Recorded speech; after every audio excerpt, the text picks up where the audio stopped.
Now let's express the perimeter of a square as a function of its area. Now, this is a question that is asked a lot in, to be honest, most exams.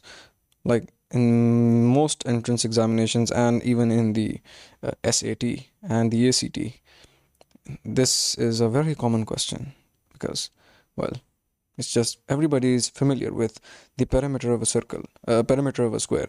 It's just the total length of the sides of the square. So if you have this square, right, it just means that you have to add up the total length of the border, right? Now, the perimeter, let's call it P, of a square as a function of its area A. So the area is A, and we have to express P in a way that can be found by the area of the square. Now, the area of a square is a very different thing from the perimeter of a square. The area of a square is the area that it covers. So this entire thing, it is not the boundary, the length of the boundary. So let's see how you'll do that. Well, we'll let the length of the square be equal to x, right? Because since since the square has all equal sides, that means this side is equal to x, this side is equal to x, and this side is equal to x, and this side is equal to x, right? So that's the length of the square. And obviously, again, since the length of the square is x, the width of the square is also x because all sides are equal. Right, now I have this square over here. The perimeter of a square is equal to all the sides added up, right? The total length. So that is equal to 4x. Now this is given to you. Not given to you, well, you have to just know that it is what it is, 4x. Now, we have to find this in a way that it can be found out by the area of the square. We need to find an expression that expresses P as a function of the area A, right? So now that we know that the perimeter is equal to 4x, we need to see what the area is equal to.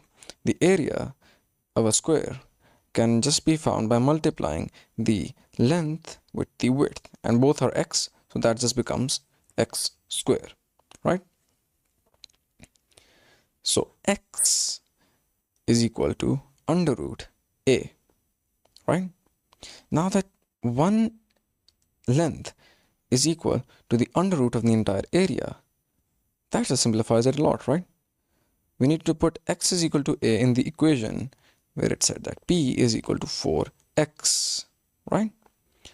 Now you replace this x over here with under root a, and that gives you 4 into under root a. And now you can see that p is expressed as a function of a, right? Now if they asked you to find the area of the square as a function of the perimeter, what do? Well, that just becomes, you just have to isolate a and take everything to the side of p. So that just basically means that you take this 4 to the left hand side, and that becomes p by 4 is equal to under root a, and so a becomes p square, because you'll have to square this entire side, this left hand side, so that gives you p square over 4 square, which is 16. So now you have area as a function of the perimeter, right? So yeah, let me just write that down. Area as a function of the parameter.